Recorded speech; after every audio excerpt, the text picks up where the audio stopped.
guys, back from Skenderbej castle here, Pax Europiana here.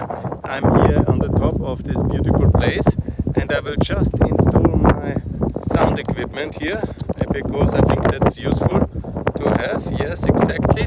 And then I'm back and I'm fully here. It's better because it's a bit windy up here on top of Gruja castle, but I think it was worth coming because it's really the most symbolic place to make a Skenderbej Declaration for European Union membership of this beautiful country, because it's really amazing. I love it. And he was the shield of Western Christendom, he was the defender of freedom, and he would have loved this country to be fully part of the European Union. And he was a clean gentleman. He really worked very hard to build an alliance, to make friends in Italy, France and Germany at that time. With the Pope he was allied, with the Venetians, with the Italians, and he made everything he could in order to join the West. It was again like in the past, not today, it was the Europeans a bit lackluster with support for him. But he was the man saving Italy. Let's never forget, it was the sea passage towards Italy. Here's Duris, you see Duris here? That was the idea of the Ottoman conquest. They didn't want this barren land or conquer the Albanians. That was just a stepping stone, because here comes the strategic importance of the whole country. Here's the mountains towards the Balkans. That's basically behind me is the Balkan mountains. Starts, and then you have basically to cross here. I need my sunglasses as well. I think I'm getting a bit, the wind and the sun is a bit, I'm not the Skenderbej, not the hero material. I'm getting a bit old.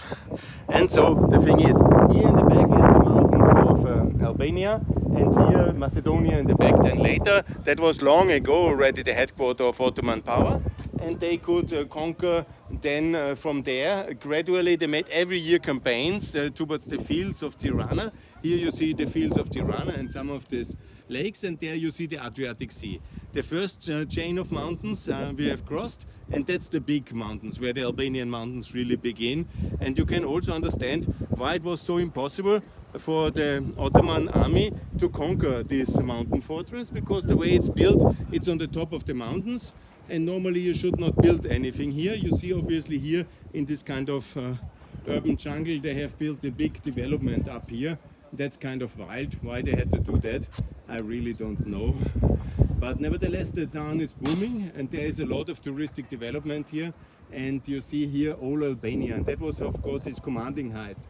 You see the north now, that's already Montenegro over there on the top, when you see it, Ulcin, and that's basically then Montenegro on the top. You see very far from when you're up here, and you have all the access, and then you see south, you see the idea already going towards, and that was basically in Greece on the top of, on the other side of these mountains, and you see the whole country very well here. And that was of course the strategic position of this castle and the ability of him to defend Gruja so long against the juggernaut of the Ottoman army was of course because of this big strategic decision. The support of the Pope and the West, the Italians and everybody was of course with him, and they have really tried to get to support him. But over time, and the Ottomans being so strong and conquering also up in the north of the Balkans, it was difficult to win this confrontation a long time.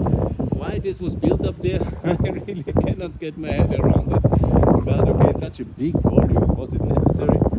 Anyhow, that's the road down to the city and basically then to the hill. But I think when you stand here and you see the strategic kind of position of Gruja, then you get a good idea why this was possible to defend it so long, and why it was possible for him for over 30 years to block the sea passage towards Italy and to hinder Mehmed the Conqueror of the conquest of the real Rome.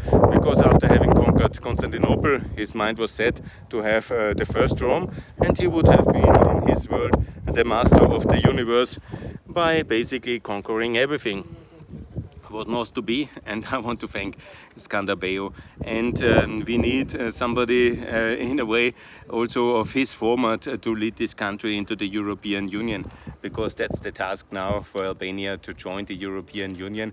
There must be some very serious decisions to be made, obviously, for that.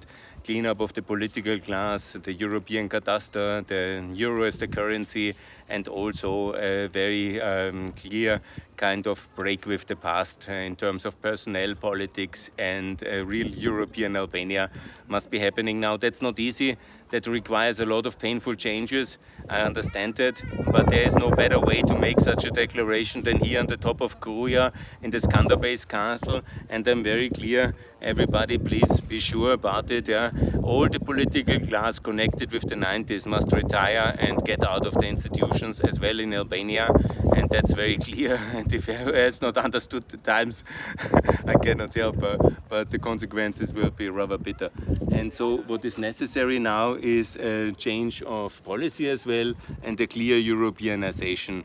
And that was already 500 years the case, and at that time we left you alone for too long, and this has to change now. And I think it's important to have this kind of a clear policy change starting now, and it's already happening, as you see.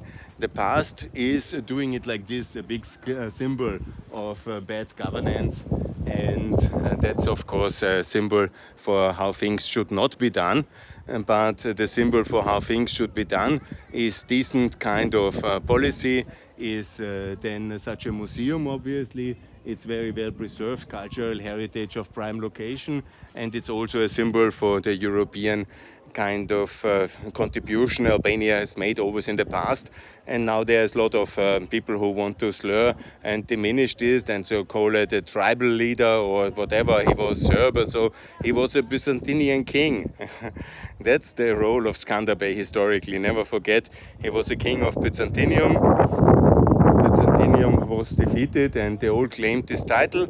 He was, of course, there was also others in Greece, in Romania, in Bulgaria, and Serbia, there's no doubt, and they claimed similar kind of rank and title, but he was one of them, and he was the dominant military leader in this region.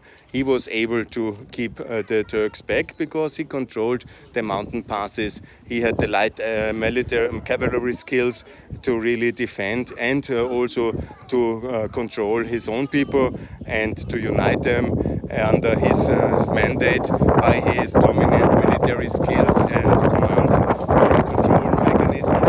And he was able then to lead the resistance against for the defense of the whole of Italy. And in that sense, Western Christianity owes him a lot, and owes the whole region, the country, the people. But let's not mix up everything with the past with today. It was not only this, it was a common effort, and it was led by him, supported by the West, and but we have to be eternally grateful for that. Yes, that's my small Skenderbej Declaration. It's very clear. Albania joined the EU in 2024, adopt the euro, clean your political class, and that is basically the way to do it.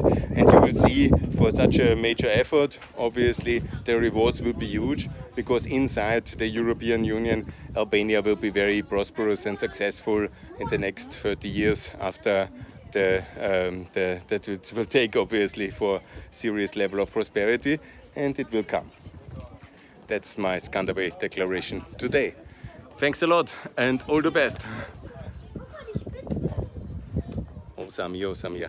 Ne bem meni foto bashka?